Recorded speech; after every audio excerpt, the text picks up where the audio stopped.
어, 자리를 이렇게 해놓은 건 앉아도 된다는 얘기인가요? 잘 안 보이실 것 같아서. 조금 전에 여기 밥을 먹고 둘레길 입구에 가서 조금 올라가다가 시간이 더 있으면 좋을 텐데 그러고 내려왔습니다. 오르내리는 사람들이 이상하게 쳐다봐요. 넥타이 메고 산에 올라가니까. 근데 저는 이제 걸을 수 있는 자리만 있으면 언제든지 걷거든요. 이렇게. 너무 좋은 환경 속에 여러분 계신데 여기 우리 이제 나눔교회 교인들은 너무 익숙한데 여기 지내는 게 익숙하기 때문에 이 자리가 얼마나 복된 자리인지 좀 알기 어려울 수 있겠는데요. 문득 시 하나가 떠올랐습니다. 조금 전에 이렇게 찾아봤는데 뭐라고 하냐면 네. 그래요? 아니 없어도 됩니다. 그냥 안 봐도 돼. 네. 예. 그냥 네. 네. 앉아서 네. 고맙습니다.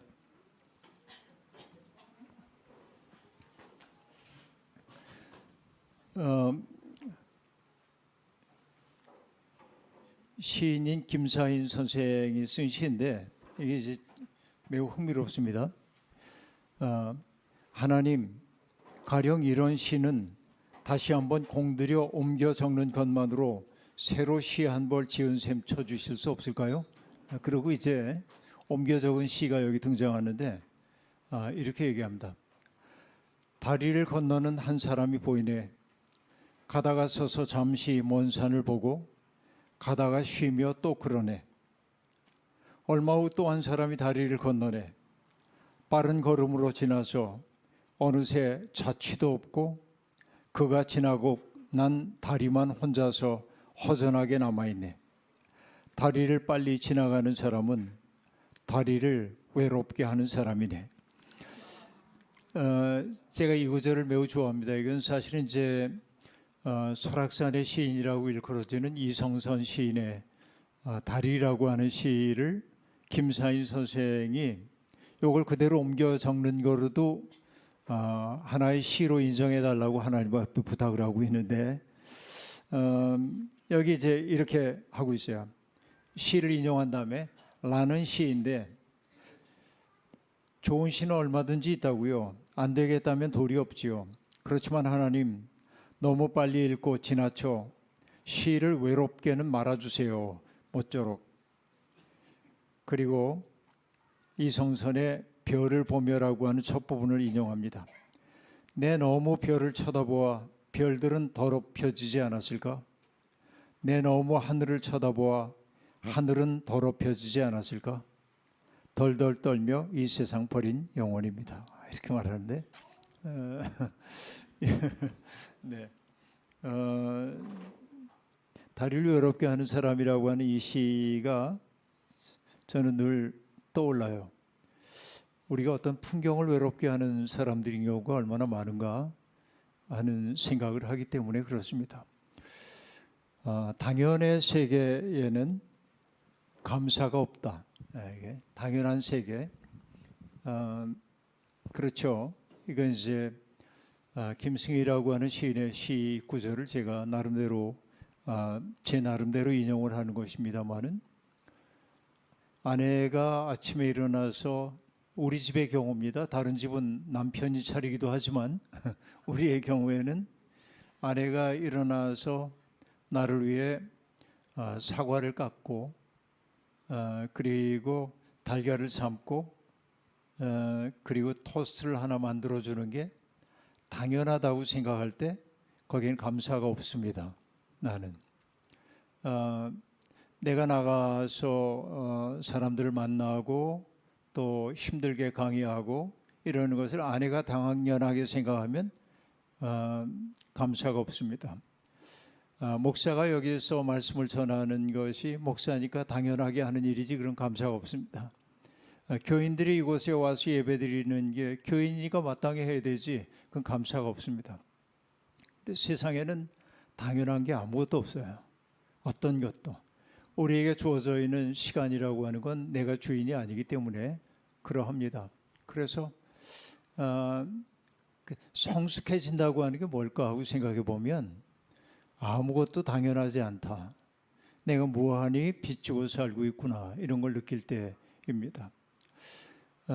제가 이제 그 몇 년 전서부터 천문학자들의 책 읽는 걸 좋아하는데 특별히 이제 칼 세이건이라고 하는 분의 코스모스라고 하는 책을 이렇게 읽으면서 우리가 무한의 바닷가에 있는데 그리고 우리가 아는 세계는 저 무한하게 광활한 바닷가에서 보면은 그 바닷가에 모래알 하나도 제대로 알지 못하는 게 인간인데 여러분 요즘 제가 드는 생각이 이런 거입니다. 우리가 이제 태양계에 속해 있잖아요. 우리가 속해 있는데 태양계입니다. 그러니까 여기에 8개의 행성이 있습니다. 태양계에 딸려 있는 행성이 있습니다. 수금, 지화, 목토, 천, 해.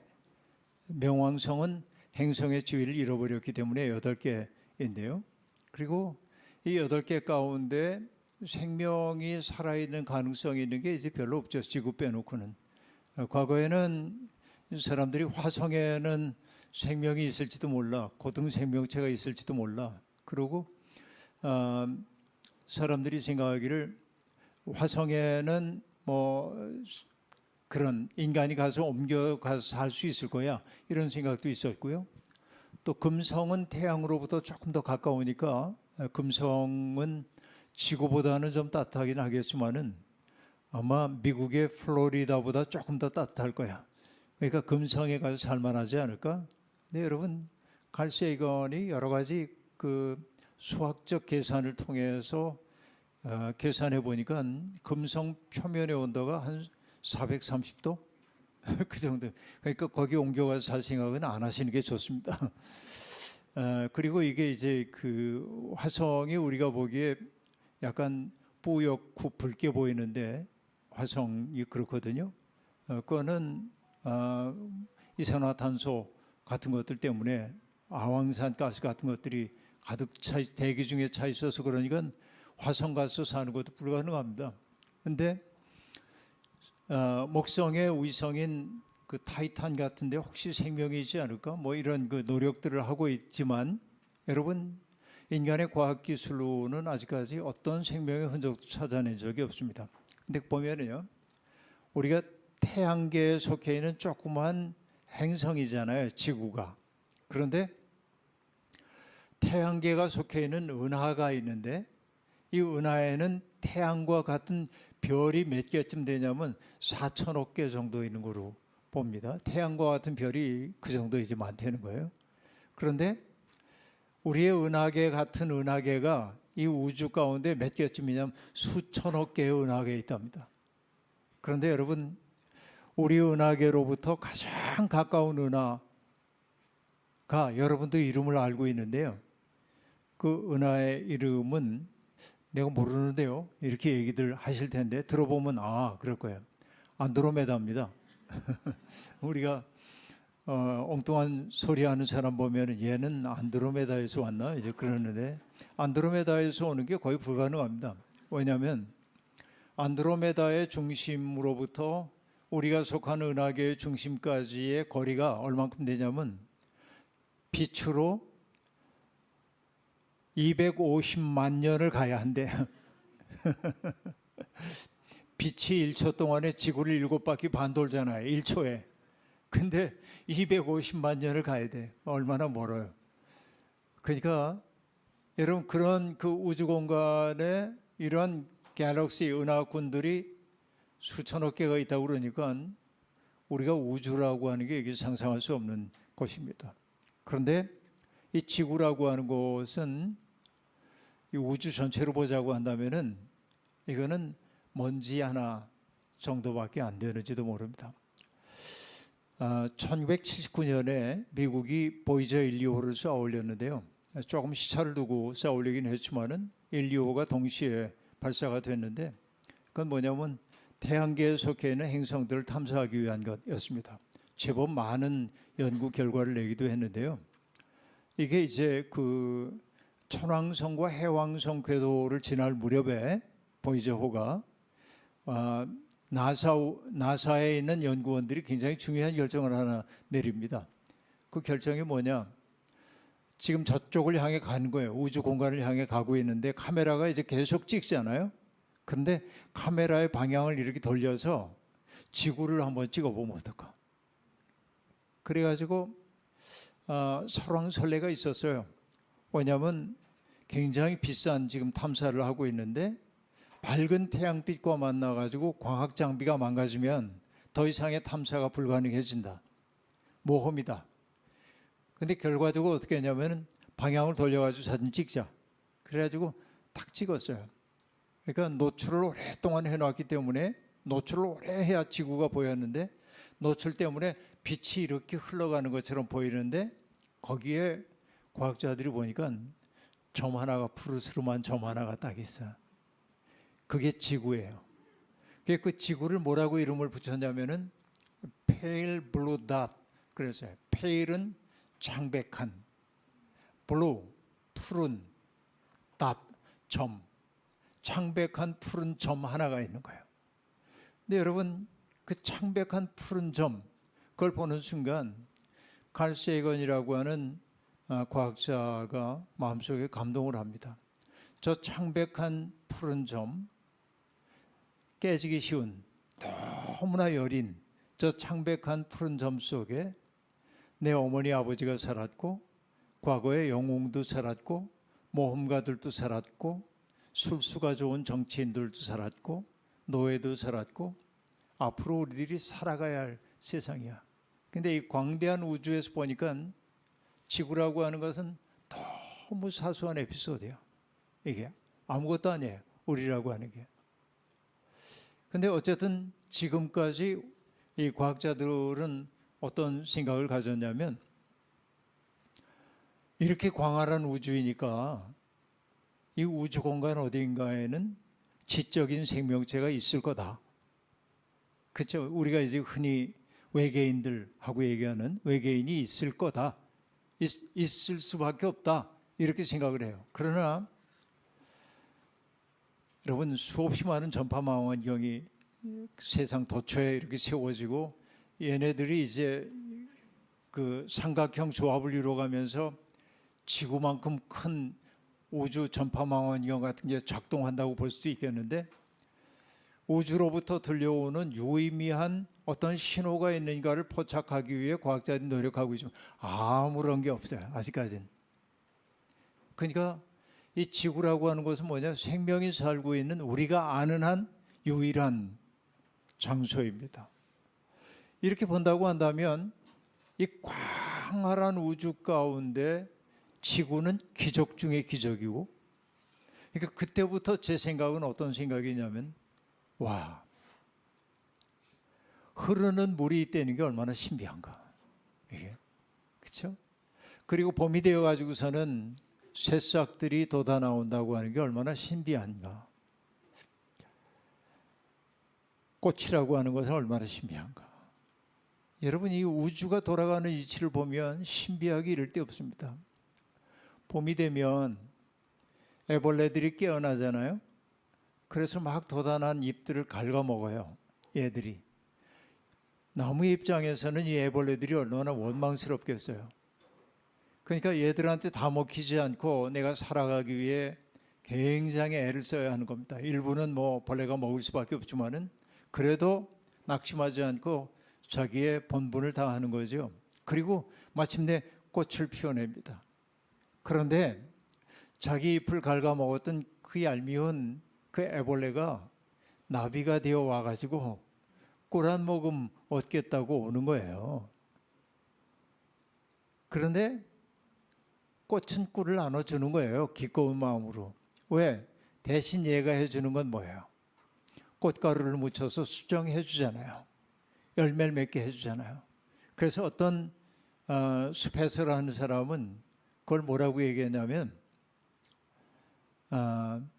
식물과 이 나비의 화해적 전환 그렇게 말하는데 그래서 서로 화해하고 창조적으로 뭔가를 전환해가지고 생명을 만들어내는 거야. 그러니까 여러분, 생명이라는 게 얼마나 신기한지 알 수 없습니다. 그래서 연세대학에서 가르치셨던 시인 정현정 선생님은 그런 말씀 하시거든요. 제가 일어났다 앉았다 할게요. 잘 보이라고. 비스듬이라고 하는 시를 썼는데 생명은 다 그래요. 어디 기대지 않고 살 수 있나요? 그렇게 말하면서 저 공기를 비스듬히 기대고 있는 나무를 보세요. 여러분, 우리는 나무가 공기로 위로 솟아오른다고 생각하는데 시인의 눈은 그 나무가 공기를 기대고 있다고 얘기를 하고 있는데, 그러면서 시인이 얘기합니다. 우리는 기대는 게 많은데 기대는 게 맑기도 하고 흐리기도 하니 우리 또한 맑기도 하고 흐리기도 하겠지요 라고 말하는데, 그러니까 여러분, 인간은 다 그렇습니다. 누군가에 기대고 살아요. 너 없이는 나도 없어요. 내가 이 세상에 태어난 게 내 의지로 태어난 사람 아무도 없어요.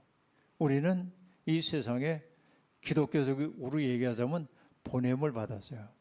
우리의 부모님들은 우리를 이 세상에 있게 만들어 줬지만은 사실은 우리의 존재의 뿌리이신 분으로부터 나의 통로가 되어달라고 하셨을 뿐이에요.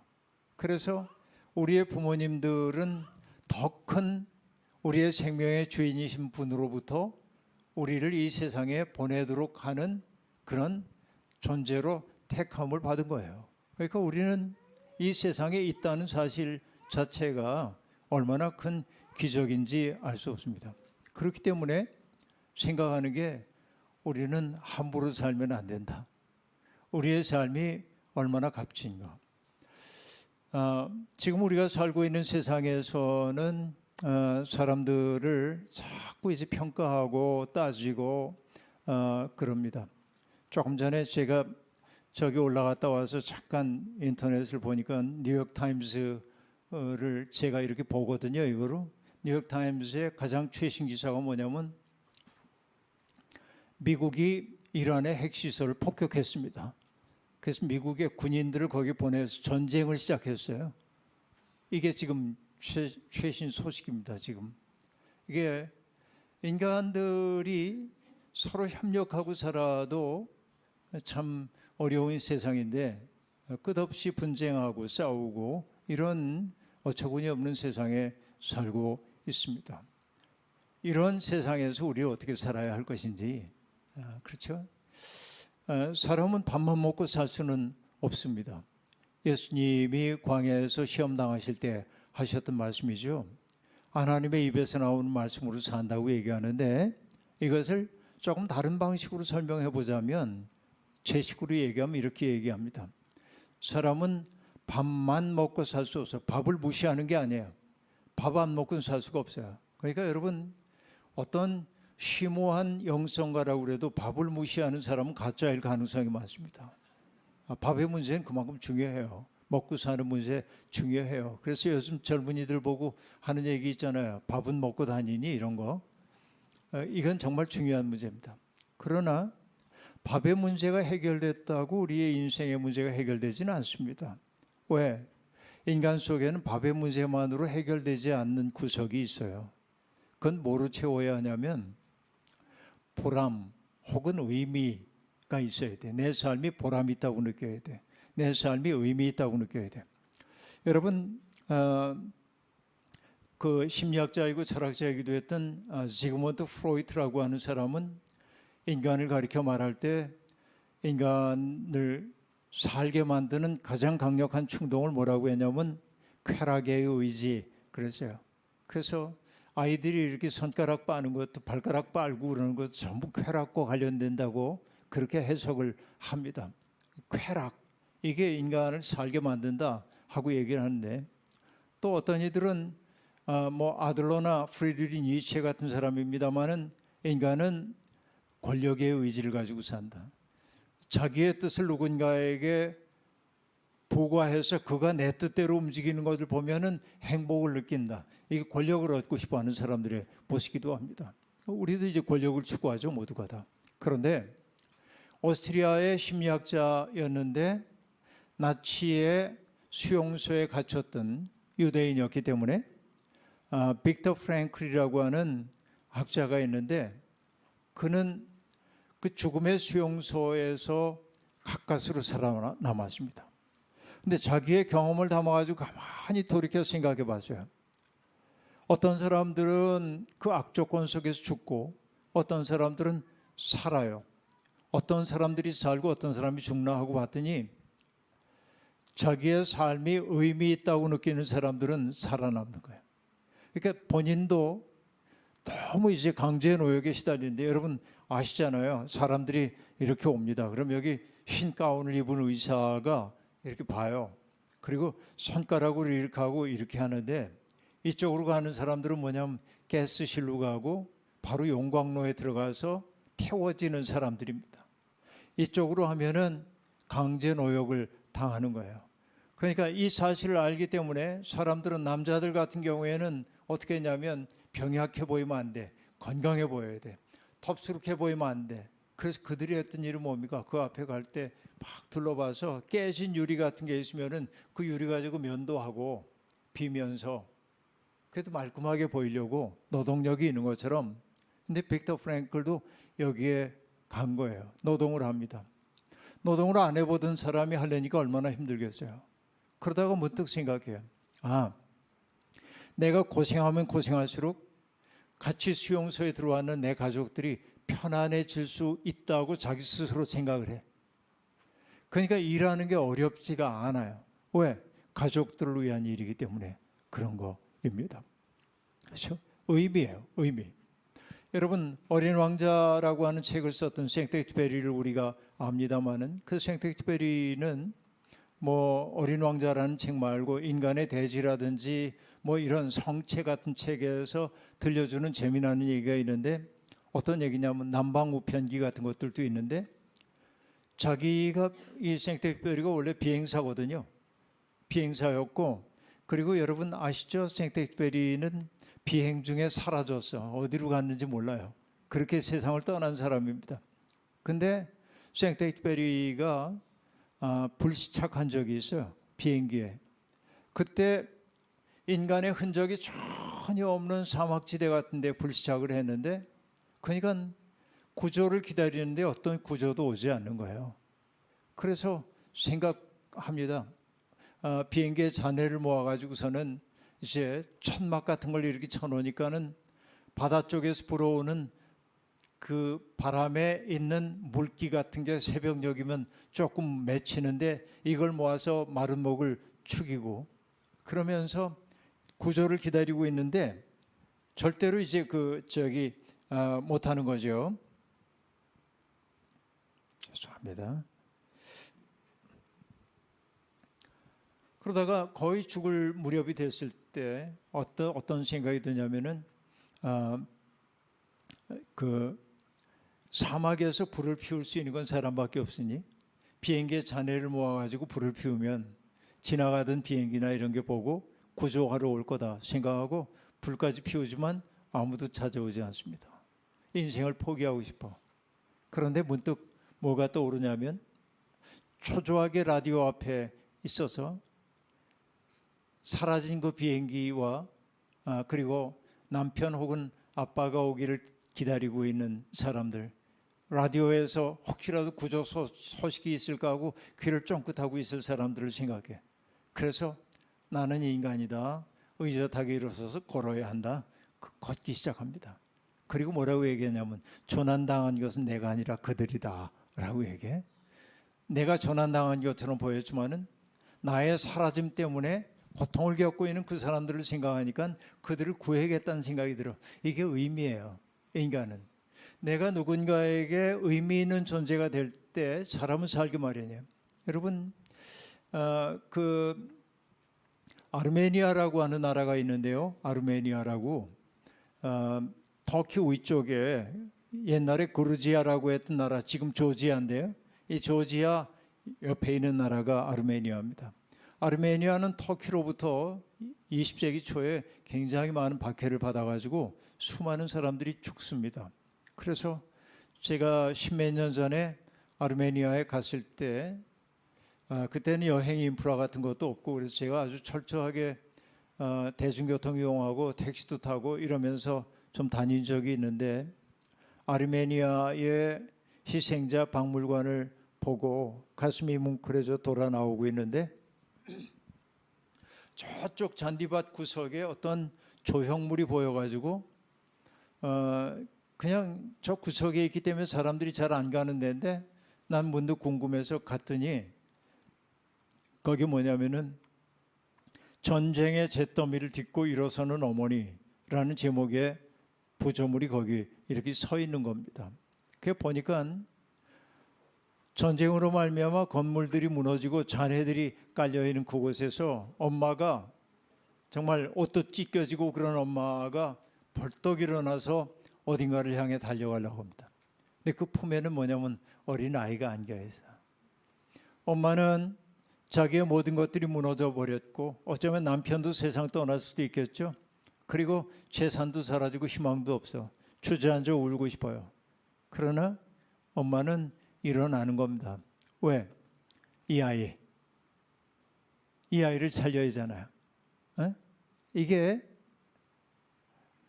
삶의 의미라고 얘기할 수 있겠어요. 인간은 삶의 의미가 있어야 사는 거죠. 그러니까 우리가 신앙생활을 한다고 하는 것은 다른 게 아니라 그런 의젓한 인간이 되는 게 뭔지를 우리에게 가르쳐 준단 말이에요. 우리는 새로운 세상을 꿈꾸는 사람들이란 말이죠. 근데 우리가 가지고 있는 성경은 굉장히 위대한 텍스트라고 얘기할 수 있습니다. 창세기의 그 첫머리에 보면 하나님 창조하신 얘기가 등장합니다.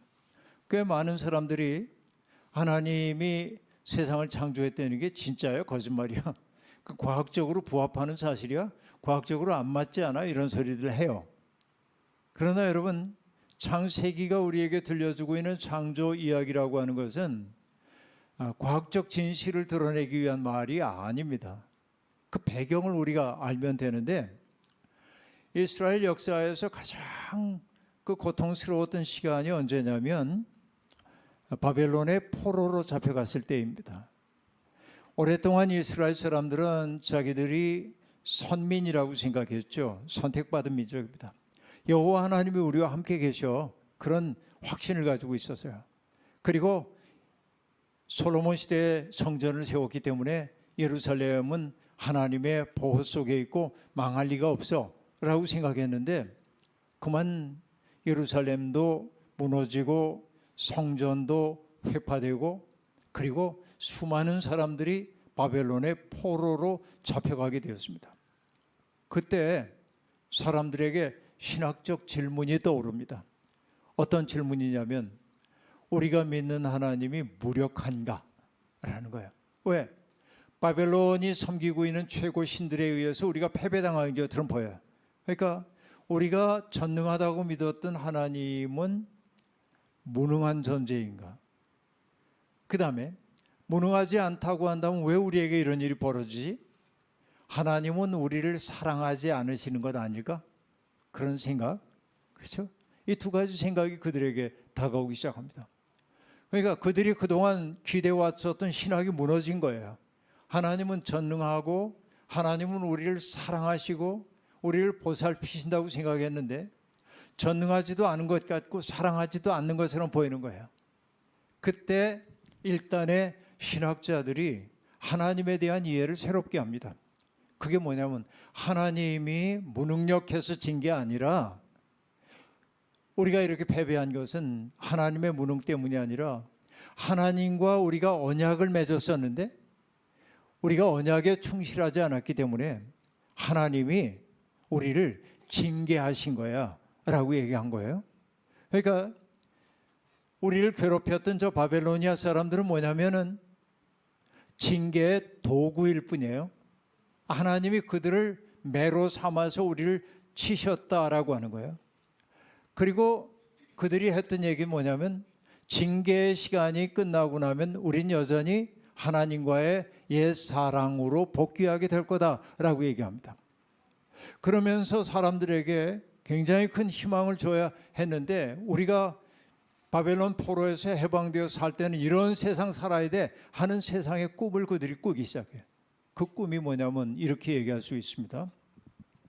바벨론에 가서 보니까 강력한 나라인데 여러분, 저는 그 독일에 가서 독일의 베를린에 가면 페르가몬이라고 하는 미술관이 있는데 고대 박물관입니다. 거길 쭉 보다가 아시리아와 바벨론 문, 거기 참 유럽 사람들은 도둑질 솜씨가 보통이 아닙니다. 그러니까 이런 것만 훔쳐가는 게 아니고 벽과 성벽까지 훔쳐다가 정말 큰 도둑들인데, 우리가 소위 대형 박물관이나 이런 데 가봐도 대형 박물관, 이게 다 훔쳐온 것들이잖아요. 그 약탈해오고 그런 것들이잖아요. 갔다. 여러분, 바티칸에 가서도 그랬습니다. 바티칸에 이렇게 가보면은 정말 우리나라에 있으면은 박물관 하나 만들 만한 것들이 이만한 공간에 몇 점만 놔둬도 사람들이 올 것 같은데 다닥다닥 붙어 있으니까 처음에 이렇게 보다 나중에 대충 보게 돼. 그냥 이럴 거면 좀 나눠주지 않은 생각이 드는데. 근데 여러분, 거기에 가보면 그 바벨론 문 같은 게 있는데 지금부터 한 2,500, 600년 전에 그 문입니다. 그걸 딱 보는 순간 내 입이 딱 벌어져서, 우와, 그때로부터 2,500년 지난 후에 사는 내가 보기에도 압도적인데, 이 팔레스타인 땅에서 그냥 살고 있던 이스라엘 사람들이 그곳에 붙잡혀가지고 그 문으로 들어갈 때 그 화려하고 장대한 것을 봤을 때 뭐라고 느꼈어요? 우리는 아무것도 아니구나. 그런 느낌이 있었을 거예요, 그들에게. 그런데 그러니까 그 바벨론 문화에 동화될 수도 있는데 하나님이 쓰셨던 제사장들이 전혀 다른 얘기를 하는 거예요. 자, 어떤 얘기냐면 바벨론의 창조 이야기는 이렇습니다. 에누마 엘리시라고 하는 토판에 쭉 적혀 있는 얘기인데, 세상은 신들의 싸움으로 만들어진 거예요. 신들이 싸움을 벌여가지고서는 그래서 패배한 신의 몸을 토막내가지고 세상을 만듭니다. 그러면서 이제 신들이 질서를 이렇게 만들게 됐는데, 신들이 어느 날 최고 신에게 와가지고 불평을 얘기하는 거예요. 어떤 불평이냐면, 아니 우리가 명색이 신인데 이렇게 불을 피우고 밥을 짓고 하는 허드렛 일을 우리가 꼭 해야 합니까? 아 정말 창피합니다. 뭐 이런 식으로 얘기를 하는 거예요. 그래서 신이 한 일이 뭐냐면은, 여러분, 또 다른 그 전쟁에 참여했던 킹구라고 하는 장군의 몸을, 이것도 신적 존재입니다만, 토막내 가지고 이거로 그 피와 살을 가지고 인간을 만들어요. 그래서 이 에누마 엘리시 속에서는 뭐가 있냐면, 세상의 바탕에는 뭐가 있다는 거예요? 싸움이 있는 거예요. 싸우는 거예요. 싸움에는 뭐가 있습니까? 승자가 있고 패자가 있어. 그리고 뭐라고 얘기해요? 승자는 패자를 아무렇게나 해도 되는 거예요.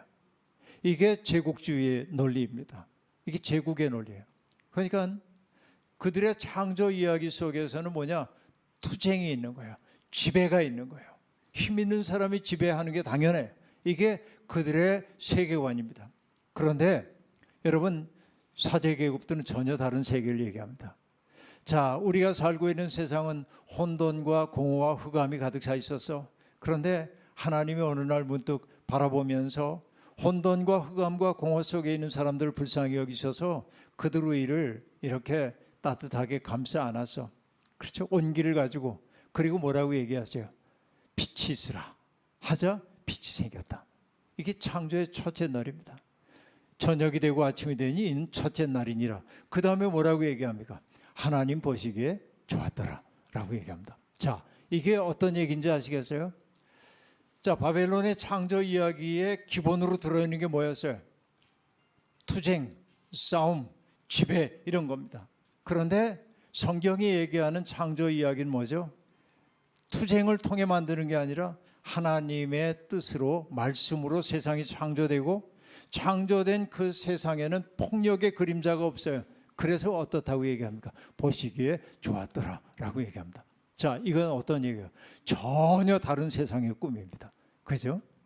그러니까 폭력이 증대되고 있던 세상이 전혀 다른 세상이에요. 오늘 2부 예배 때 얘기했던 것처럼 여러분, 아시리아가 지배하고 있던 세상이 폭력이 작동하고 있던 세상에서 이사야가 꿈꾸었던 사자와 어린 양이 함께 뛰노는 이게 전혀 다른 세상이란 말이죠. 그런데 여러분, 바로 예수 그리스도의 이야기로 넘어가면 예수님이 사시던 그 시대를 근동 지방을 다스리고 있던 것이 로마라는 사실을 우리가 다 잘 알고 있잖아요. 로마. 여기 이 로마라고 하는 이 국가는 역사 속에 등장했던 국가 가운데 가장 강력한 국가 가운데 하나일 겁니다. 로마는 우리가 이런 아름다운 얘기가 있잖아요. 모든 길은 로마로 통한다. 어릴 때부터 우리 많이 듣던 얘기입니다. 그 얘기는 여러분 로마가 세상의 중심이야 그런 뜻이기도 하지만 그 말을 뜯어놓고 보면 끔찍한 말입니다. 모든 길은 로마로 통하는 까닭이 뭐냐면 로마는 전쟁 국가입니다. 무력을 숭상하는 국가입니다. 그러니까 전쟁을 하기 위해서 로마가 자랑하는 건 뭐예요? 기병대와 전차를 보내야 돼. 전쟁터에. 그 막강한 군단을. 근데 문제는 뭐냐? 여러분 고대 세계에는 아스팔트 도로가 없었기 때문에 비가 오거나 눈이 오거나 그러면은 길이 진창으로 변하고 전차의 바퀴가 진흙에 감겨서 진행할 수가 없어요. 그러면은 빨리 지금 반란을 진압하기 위해 군대 보내야 하는데 못 보내. 그러면 적들이 강력해질 수 있어요. 그래서 로마가 한 게 뭡니까? 전차를 보낼 수 있는 도로를 만들었죠. 그게 뭐예요? 돌을 깐 거예요. 바닥에. 이게 지금도 남아있는 로마의 도로입니다. 지금 2000년이 넘었지만은 지금도 사용되고 있는 도로들이 있습니다. 놀랍죠? 이만한 돌들을 봤거든요. 정방향으로 육면체로 되어 있는 돌들을 박아가지고 만든 거예요. 그러고 나니까 비가 오나 눈이 오나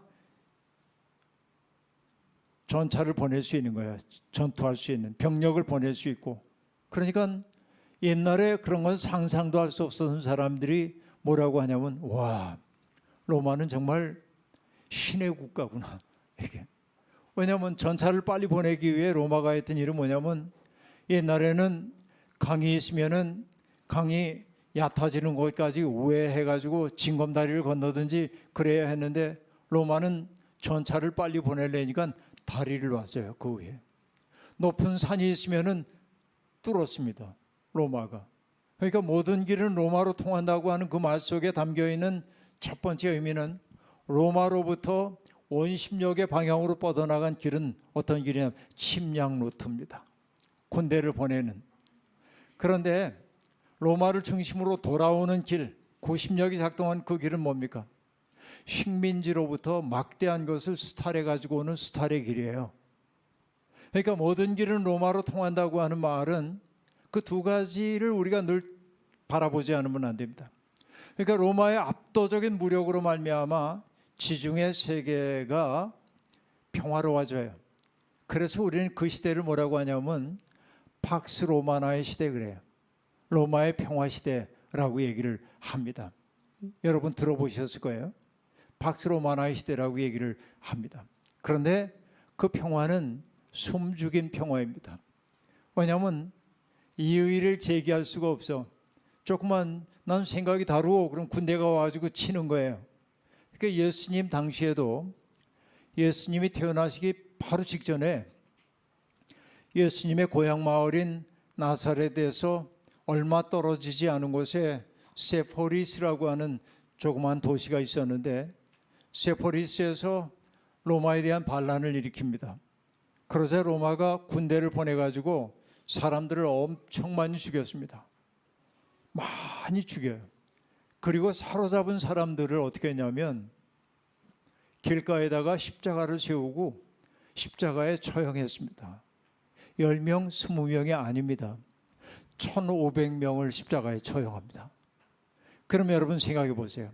요즘처럼 인구가 많을 때도 처형당한 사람 1500명이면 상상할 수가 없는데 그 갈릴리라고 하는 그 궁벽진 동네 인구도 많지 않았던 그 동네에서 1500명이 십자가에 처형됐다고 한다면 내 가족 가운데 하나는 누구든지 죽임을 당했을 거예요. 그 상처의 기억들이 너무나 큰 거예요. 이게 갈릴리야. 예수님이 탄생할 무렵에 세계사라고 얘기할 수 있습니다. 그런데 여러분께 이제 이런 질문을 던집니다. 여러분, 이 사람은 누구일까요? 라는 질문인데요. 사람들은 그를 하나님의 아들이라고 부릅니다. 그를 구원자라고 부릅니다. 평화의 왕이라고 부릅니다. 주님이라고 부릅니다. 그는 누구일까요?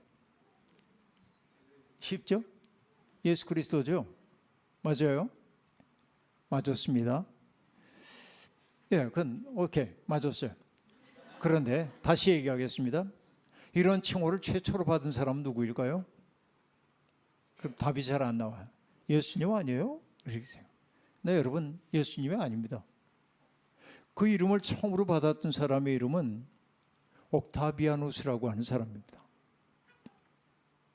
자, 이게 어떻게 된 일이냐고요? 조금 거슬러 올라가야 합니다. 어떤 얘기냐면 로마는 오랫동안 황제를 두지 않은 공화제 국가였습니다. 세 사람이 공동 통치를 하는 세상이었단 말이죠. 오랫동안. 그런데 이 세 사람의 공동 통치자 가운데 아주 막강한 사람이 하나 등장했습니다. 그 사람의 이름이 뭐냐면 줄리어스 시저라고 하는 사람이에요. 여러분 들어보셨죠? 셰익스피어의 희곡 때문에 줄리어스 시저 때문에 우리가 아는데 이 사람이 너무 강력해지니까 거의 독재관이 되는 거예요. 혼자 통치하는 사람이 되는 거예요. 공화주의자들이 이래서는 안 된다 해가지고 모의를 하고 줄리어스 시저를 살해합니다. 그런데 그 살해에 가담했던 사람이 이 줄리어스 시저의 사랑을 받았던 가장 가까운 사람이에요. 이게 블루투스라고 하는 사람이에요. 그래서 우리가 여러분 셰익스피어 희곡 줄리어스 시저에 보면 그런 대사가 나오죠. 브루투스 너마저도 그런 말. 너마저도 날 배반했냐 그런 거지. 그 브루투스야. 근데 줄리어스 시저가 세상을 떠납니다. 그러자 여러분 레피두스라고 하는 한 장군과 또 하나의 독재관이었던 또 하나의 통치자였던 안토니우스라고 하는 사람과 이 줄리어스 시저의 공백을 메운 한 사람이 등장했으니 그의 이름이 옥타비아누스입니다. 그런데 그 당시에 줄리어스 시저가 시해를 당했을 때 옥타비아누스는 나이가 겨우 19살밖에 안 됩니다. 게다가 병약했어요. 몸이 약해. 그러니까 전쟁 경험도 없어요. 몸을 휴양을 자주 해야 하는 사람입니다. 그런데 여러분 이 옥타비아누스에게는 하나의 상징적 자본이 있었어요. 그게 뭐냐? 줄리어스 시저의 양아들이에요. 그러니까 여전히 줄리어스 시저에 대한 그리움을 가지고 있는 사람들이 옥타비아누스 주변으로 몰려들기 시작합니다. 그런데 이 영민한 젊은이는 레피두스라고 하는 사람은 원래 권력의 욕망이 없기 때문에 제외해 놓더라도 안토니우스가 강력하다는 걸 알아요. 왜? 이 사람은 이집트, 시리아 지역을 다스리고 있었거든요. 그리고 이 안토니우스의 아내가 그 유명한 클레오파트라입니다. 그러니까 이 클레오파트라의 강력한 지원을 받아서 이 안토니우스가 세력을 막 불려가는 거예요. 근데 옥타비아누스가 안토니우스하고 싸우면 이건 상대가 안 돼. 여기는 전쟁터에서 평생을 보낸 사람입니다. 전략가입니다. 빼어납니다. 아군도 많습니다. 옥타비아누스는 전쟁 경험도 없습니다. 함께하는 사람도 많지 않습니다. 그래서 이 옥타비아누스가 뭘 하냐면 아저씨 해가면서 이렇게 잘 지내려고 그래요. 그러면서 힘을 키워요. 그러다가 마침내 때가 이르렀을 때 육상 전투에서는 승리할 가능성이 없다고 생각하고 해전을 벌입니다. 그런데 이순신 장군처럼 해전에 특화된 전술을 통해서 옥타비아누스가 기적적으로 안토니우스를 이겨요.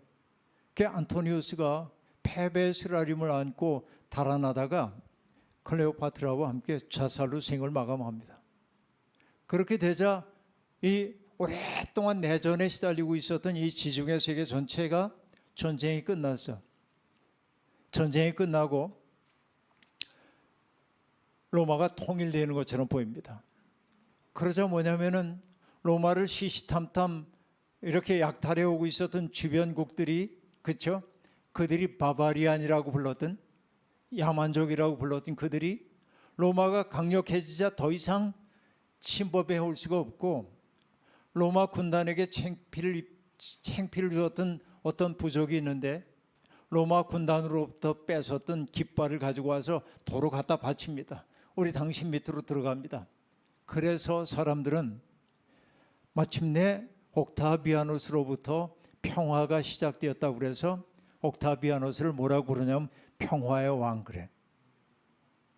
그리고 이 옥타비아누스가 바바리안들로부터 로마를 구했다고 해가지고 뭐라고 부르냐면 퀴리오스, 주님이라고 불러요. 주님이라고 부르는 거예요. 이 지중해 세계 전체를 다스리는 분이라는 거예요. 그 다음에 그를 뭐라고도 부르냐면 바바리안들로부터 우리를 지켜줘서 우리를 구원해 주신 구원자 소테르라고 불러요. 기가 막히죠? 평화의 왕, 퀴리오스, 소테르, 이게 다 주어져요. 그런데 이 로마 원로원이 재미나는 생각을 갖습니다. 로마의 영토가 이렇게 넓은데 지금 옥타비아누스는 로마라고 하는 이 구석에 이렇게 있어요. 그러니까 이 넓은 영토를 다 다스리려면은 그냥 다스릴 수가 없어. 인간 카리스마를 가지고. 그래서 신화를 하나 만들어냅니다. 어떤 신화냐면 이런 신화예요. 옥타비아누스의 어머니는 인간 아무개이지만 아버지는 알고 보니까 아폴론 신이었어. 그래서 그 다음부터 그를 뭐라고 부르냐면 Son of God 그렇게 불러요. 하나님의 아들 그래요. 기가 막히죠? 기가 막히죠? 그래서 여러분 그 당시에 만들어진 주화를 보면, 동전에 보면 옥타비아누스가 마차를 타고 달리는 모습이 나옵니다. 그런데 그 마차는 땅 위를 걷는 게 아니라 물결 위를 밟아. 그 물결이라는 게 뭐예요? 문민족이 소요를 일으키는 걸 상징해요. 그거를 진압하는 신적 존재예요. 그러니까 여러분 이게 옥타비아누스가 신화화된 거예요.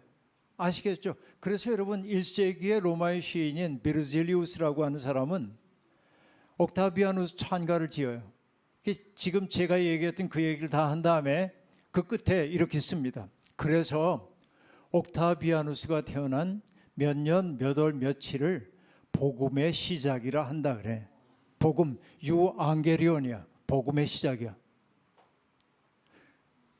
여러분, 그런데 예수님의 삶과 가르침을 기록했던 사복음서가 있잖아요. 이 사복음서 가운데 맨 먼저 기록된 복음서가 마가복음입니다. 마가복음 1장 1절이 뭐라고 기록하냐면 하나님의 아들 예수 그리스도의 복음의 시작이라 이렇게 써요. 자, 여러분 이게 어마어마한 얘기입니다. 로마가 지배하고 있는 세상이고 예수님은 로마의 처형 방식인 십자가에 처형된 분입니다. 그런데 하나님의 아들 우리 주 예수 그리스도 구원자란 말이죠. 복음의 시작이라. 여러분 옥타비아누스에게 귀속됐던 모든 단어를 로마에 의해 죽임을 당했던 예수님에게 바치고 있는 거예요. 이게 여러분 그래서 우리가 예수님이 어느 날 제자들에게 사람들이 나를 누구라고 합니까? 이렇게 묻죠. 그때 사람들이 대답합니다. 어떤 사람은 예레미야라고 하는 분도 있고 엘리야가 다시 왔다는 분도 있고 세례 요한이 강생했다는 사람도 있고 어쨌든 선지자 가운데 하나라고 합디다. 그럽니다. 그때 주님이 부르십니다. 너희는 나를 누구라고 하느냐? 그때 베드로가 대답합니다. 주는 그리스도시요 하나님의 아들이십니다. 자, 이게 평범한 고백이 아닙니다. 왜? 그 고백이 일어났던 장소가 어딘 줄 아세요? 가이사랴 빌립보입니다. 가이사랴 빌립보. 근데 가만히 보면 가이사랴는 뭐야? 시저죠. 황제를 뜻합니다. 빌립보는 헤롯 대왕의 아들 가운데 하나예요. 헤롯 빌립보입니다. 그러니까 이 황제를 숭상하는 중심 도시가 가이사랴 빌립보예요. 그렇게 만들어진 도시예요. 그러니까 황제를 숭상하는 도시이기 때문에 거기엔 뭐가 많냐면 로마 신들을 섬기기 위한 신전이 즐비하고 신전 구역에는 신들의 상들이 즐비하게 서 있는 데입니다. 그곳에서 베드로가 말한 거예요. 적이 아니라 지금 고통받는 사람들과 함께하고 병든 사람의 아픔을 당신의 아픔처럼 여기고 귀신 들린 사람을 보면 안타깝게 여기고 소외된 사람들의 친구가 되어주려고 했던 당신이야말로 주님이시고 하나님의 아들입니다. 이건 뭐예요? 어마어마한 반체제 선언입니다. 그러니까 여러분, 우리가 예수를 믿는다고 하는 게 이게 말랑말랑한 얘기가 아니에요. 이건 어마어마한 얘기라고 볼 수 있습니다. 근데 여러분, 이 원로원이, 로마의 원로원이 옥타비아누스에게 영예로운 호칭을 붙여줍니다. 그 호칭의 이름이 뭐냐면 위대한 자라고 하는 뜻의 아우구스투스입니다. 그래서 성경에 보면 가이사 아구스토가 천하에 영을 내려 호적 등록하라고 했다고 해서 그 아구스토가 아우구스투스이고 그가 곧 옥타비아누스입니다. 그는 스스로를 위대하게 여기던 사람이에요. 그리고 그 이후에 로마의 오현재 시대가 오면서 평화의 시대가 왔다고 얘기합니다. 그러나 여전히 폭력으로 점철된 국가였음이 분명합니다. 그러니까 여러분, 우리가 예수를 믿는다고 하는 건 어떤 얘기냐면 그런 시대, 로마 황제가 가지고 있는 힘으로 누군가를 지배하는 게 당연한 세상에서 예수님이 열어 보여주신 전혀 다른 세계관, 어떤 세계관입니까? 높아지려는 사람은 모든 사람을 섬기는 사람이 되어야 하고 그 얘기죠. 그래서 여러분, 이런 말씀 나오잖아요. 이방인의 집권자들은 사람들을 함부로 대하고 은인 행세하기를 좋아하지만 너희는 그러면 안 된다. 높아지기를 원하는 사람, 모든 사람 섬겨야 한다. 인자가 이 땅에 온 것은 섬김을 받으러 온 것이 아니라 섬기러 왔느니라 라고 얘기합니다. 그럼 우리가 예수를 믿는다고 하는 것은, 하나님을 믿는다고 하는 것은, 제가 지금 몇 가지의 전거를 들었습니다만 바벨론 시대의 창세기, 창조 이야기, 그렇죠? 폭력으로 뭔가를 만들어내는 게 아니라 사랑으로 뭔가를 만들어내고 있는 하나님의 그 혁명성을 우리가 받아들이는 거라고 얘기했고, 아시리아 시대에 여러분 이사야뿐만 아니라 미가 선지자도 그렇고 호세아도 그렇고 똑같은 평화의 메시지를 전합니다. 그렇죠? 어떤 세상입니까? 나라들마다 칼을 쳐서 보습을 만들고 창을 쳐서 낫을 만들고 나라와 나라 사이에 전쟁 연습을 하지 않은 세상의 꿈을 꾸잖아요. 가장 폭력이 증대되는 세상에 그랬단 말이죠. 그러니까 하나님을 믿는다고 하는 것은 어떤 얘기입니까? 세상의 질서에 맥없이 끌려가는 게 아니에요. 세상의 질서를 꿰뚫어 보면서 하나님이 만들려고 하는 세상이 무엇인지를 바라보기 시작하는 것이어야 합니다. 그렇죠? 이게 예수님이 우리에게 보여준 세계이고, 그래서 여러분 주님이 세례를 받으실 때, 세례자 요한에게 세례를 받으실 때 성경이 뭐라고 얘기합니까? 요한에게 세례를 받고 무트로 올라오실 때 하늘이 열리고 성령이 비둘기처럼 그의 위에 내려오심을 보았더라. 하늘에서 소리가 들려옵니다. 뭐라고 얘기합니까? 너는 내 사랑하는 아들이요 내 기뻐하는 자라 라고 얘기합니다. 자, 여러분 이 얘기를 보면요, 제가 여기엔 긴 얘기하지 않겠습니다마는 예수 그리스도 때문에 우리도 하나님의 아들과 딸이 되었는데 너는 내 사랑하는 아들이요 딸이라, 우리도 그 얘기를 듣고 있습니다. 자격시험 봐가지고 우리가 그런 거 아니죠. 자격시험 본 거 아닙니다. 우리는 그냥 하나님의 값없는 은혜로 하나님의 백성이 되었습니다. 그런데 그 다음이 중요하죠. 우리는 주님이 우리를 왜 택해 주셨는지를 알아야 돼. 왜 택해 주셨을까요? 우리 좋으라고 그런 것도 있어요. 그러나 자, 첫 번째 은혜가 자격이 없는 우리를 당신의 백성으로 삼아준 게 첫 번째 은혜예요. 그보다 더 큰 은혜는 뭐냐면 망가진 세상을 고치는데 내 도움이 필요하다고 우리를 불러주신 거예요. 하나님은 우리를 통해 망가진 세상을 고치기를 원해요. 그렇죠? 이게 중요한 거예요. 그래서 자, 너는 내 사랑하는 아들이다. 여기는 오케이, 감사합니다. 그 다음에 뭐라고 얘기해? 내가 너를 기뻐하노라. 우리가 돌아봐야 돼. 하나님, 저 때문에 기쁘세요? 제가 살아가는 모습 때문에 하나님 기쁘십니까? 이 질문을 던지지 않을 수가 없는 것입니다. 그러면 여러분 돌이켜 생각해 봐야죠. 주님은 어떻게 해서 하나님의 마음속에 기쁨을 드릴 수 있었을까 생각해 보면요. 간단합니다. 복음서를 보면 알 수 있어요. 이런 얘기입니다. 우리는 길거리 가다가 어려움을 겪는 사람을 보면 나도 마음이 좋은 사람이니까 아유 참 안 됐네.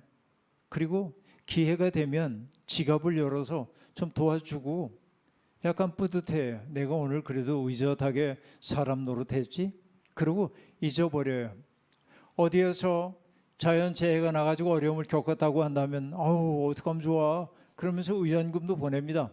그거로 할 일 다 했다고 생각해요. 그런데 예수님은 어려움을 겪는 사람들 보면 어땠다고 하냐면 긍휼히 여겼다, 민망히 여겼다, 불쌍히 여겼다 그렇게 얘기하는데 그냥 마음으로 안 됐다 느낀 게 아니에요. 여기에 표현된 헬라어는 뭐와 관계되냐면 예수님의 창자가 꿈틀하는 것처럼 느끼는 거예요. 그 얘기는 뭐예요? 그 사람의 고통을 고스란히 당신의 것인 양 느꼈단 말이에요. 여러분 근데 생각해 보세요. 이 경험이 뭔지 우리는 알고 있어요. 어떤 겁니까? 내가 정말 사랑하는 사람이 있어요. 내가 정말 사랑하는 사람이 있어요. 예를 들면 저는 이제 할아버지인데요. 손자 손녀가 넷입니다. 난 자식들 키울 때 못 느꼈던 사랑을 느껴요. 이건 모든 할아버지 할머니들의 보편적 경험입니다. 그러니까 그냥 뭐라도 주고 싶어요. 애들은 그냥 이뻐요. 그냥. 그러니까 애들이 아프고 그러면은 우리 자식 기를 때도 그러긴 했지만 손자 손녀 기를 때 더 그런데 얘들이 아프면 어때요?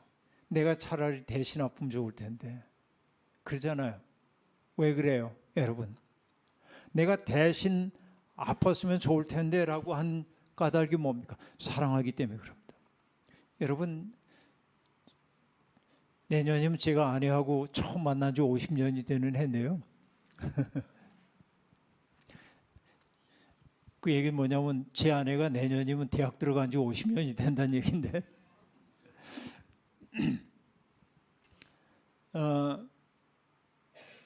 둘이 이렇게 이제 만나고 그럴 때 겨울에 추운 날이고 그런데도 옷을 얇게 입고 오잖아. 좀 잘 입고 오지. 춥다고 달달 떨어요. 그러면 의젓한 제가 어떻게 있겠어요? 잠바를 벗어서 이게 뭐 그러고 해줍니다. 그럼 꼭 묻죠. 어? 춥지 않으세요? 춥긴 뭐 괜찮아. 그때나 지금이나 제가 살이 없어가지고 살이 없어서 추위를 많이 타거든요. 그런데 옷을 벗어서 줘요. 그게 조금도 원망이 없어요. 왜? 뭐 때문에 그래요? 사랑하니까 그런 거지. 옛날에 우리 그런 그 거짓말도 많이 하잖아요. 노래. 나 그대에게 모두 드리리. 터질 것 같은 이내 마음을 그대 위해서라면 못할 게 없네. 별을 따다가 그대 두 손에 놓아드리리. 여러분 별을 어떻게 따? 말도 안 되지. 근데도 그러고 싶어요. 사랑하니까. 그렇죠? 사랑하면 그의 고통이 내 고통이 됩니다. 그러니까 예수님이 고통받는 사람들을 바라볼 때 그 고통을 고스란히 당신 것으로 느꼈던 건 뭐냐면 사랑한 거예요. 그래서 요한일서는 하나님은 사랑이시라라고 얘기하는 거예요. 예수 그리스도 사랑해요. 그러니까 오늘 우리가 예수를 믿는 사람이 된다고 하는 것은 다른 거 아니에요. 나와 무관한 사람까지도 사랑으로 대하기 시작하는 거예요. 앞에 오전 시간에도 얘기했지만 히브리서가 얘기하잖아요. 우리에게 있는 대제사장은 우리의 연약함을 체휼하지 못하는, 체휼이 뭐예요? 몸으로 아끼는 거예요. 그렇죠? 그 사랑을 우리가 받았어요. 여러분, 우리가 믿음으로 산다고 하는 것은 뭐예요? 예수 그리스도께서 나를 내 서름과 고통과 아픔과 모든 것들을 당신의 것인 양 받아 아는 거예요. 그것이 보좌에 앉으신 분 곁에 계신 어린 양의 몸에는 상처예요. 이것을 이사야 53장은 얘기해요. 그가 찔림은 우리의 허물을 인하며. 그죠? 그러니까 그분이 보좌에 앉으신 분 곁에서 우리의 모든 아픔과 죄와 죄책을 감당해 주셔요. 이게 은혜 위에 은혜로라. 그죠?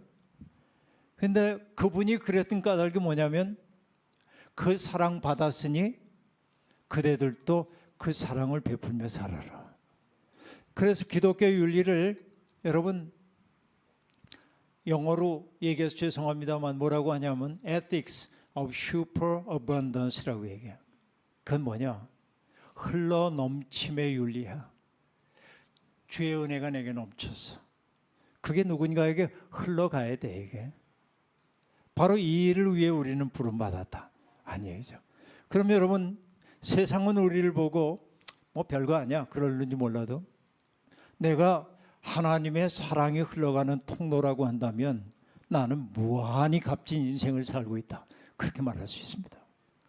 예수를 믿는 것은 그냥 예수를 믿고 내 가족 잘 되고 복 받고 여기에 그치는 게 아닙니다. 하나님의 꿈에 동참하는 거예요.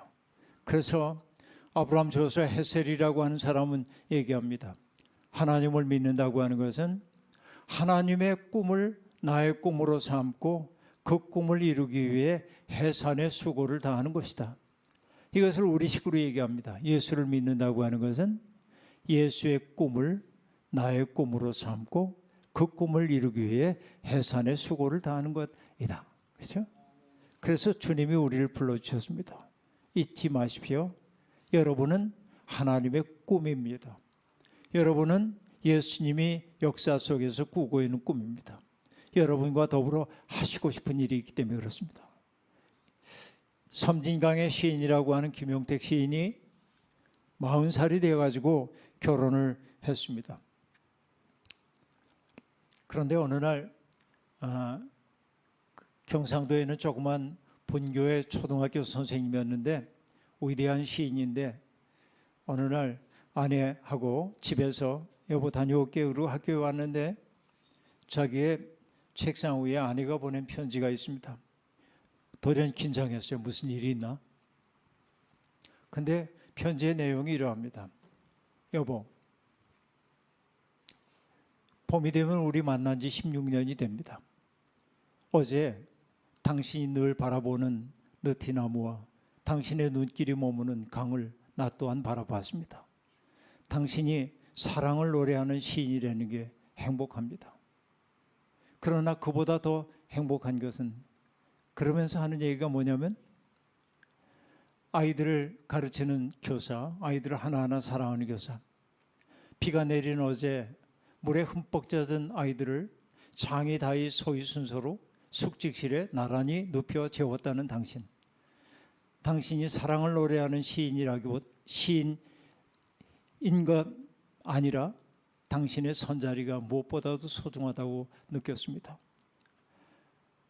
이제 봄이 되면 우리 만난 지 16년이 됩니다.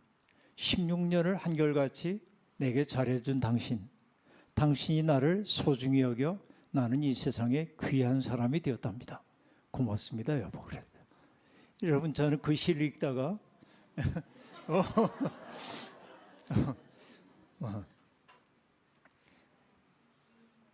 마음에 전율이 왔어요.